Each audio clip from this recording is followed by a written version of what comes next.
Sveiki, na štai dalykėlis, kurį darau grinai dėl smagumo, kaip mini projektuką, eksperimentą. Ir čia tas dalykas, apie kurį buvo postas Facebooko puslapį, kur sakiau, spėkit, kas čia, daug kas gan arti užtaikė. O manau, gan akivaizdu, kas čia yra. Čia yra realiai ventiliatorius, bet jisai pritvirtintas prie varikliuko korpuso, o varikliuko šelė prie laikiklio. Ir kas tada būna? Netgi nuo lempos jau pradeda vynioti biškutį.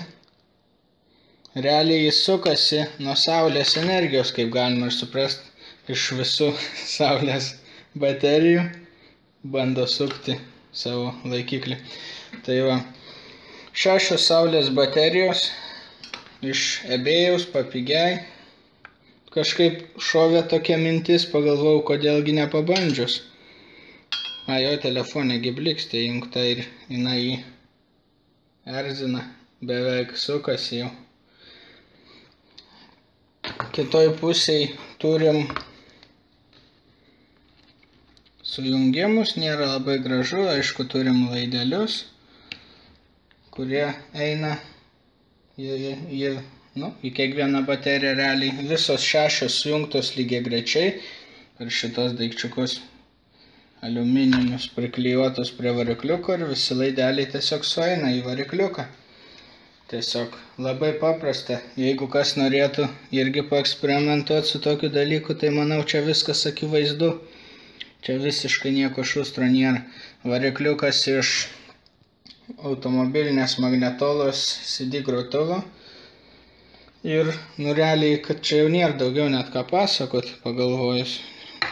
Nu ką, suklijuota, sujungta ir viskas. Einam, pažiūrėsim, kaip sukasi. Na ką veikt, tai jisai veikia, tačiau turim čia labai neblogas sąlygas, gerą saulę ir visa kita. Iš tikrųjų, viena klaida buvo čia padaryta mano. Norėjau naudoti varikliuką be reduktoriaus, kas reiškia, kad jis realiai be garso veikia, bet varikliukas visiškai neoptimaliom apsukom dirba, nes jis norėtų keliais tūkstančiais suktis ir dar šitas turi integruotą,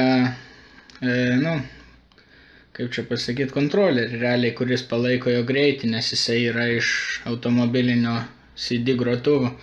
Todėl gaunasi va tokia ir nesąmonė, kad nors ir energijos baterijos duoda gan daug, tačiau variklio apsukos nėra suderintos, jis dirba labai sunkiu režimu ir efektyvumas yra itin mažas.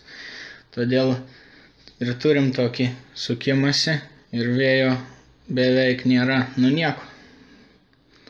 Prototipas yra prototipas, jau sugalvojau, kaip šitą išspręsiu dalyką. Reikia naudoti varikliuką su reduktorium, atsiras truputį garso nuo visų krumpliaračių, bet gal ne per daug. Ir manau, tada suksimės kaip reikalas. Reikės pasiieškoti varikliuko ir, kaip sakant, bus update'as apie šitą mini projektėlį. Na ką, tai tokie rezultatai šito dalykėlio.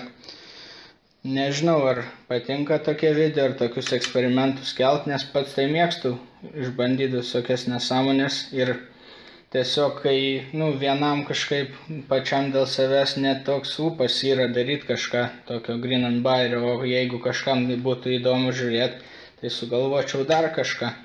Tiksliau, sugalvota daug, bet tik pabandyčiau dar ką nors įgyvendinti karts nuo karto, tai vat noriu jūsų nuomonės. Na, ačiū, kad žiūrėjot. Susitiksim kitą kartą. Iki.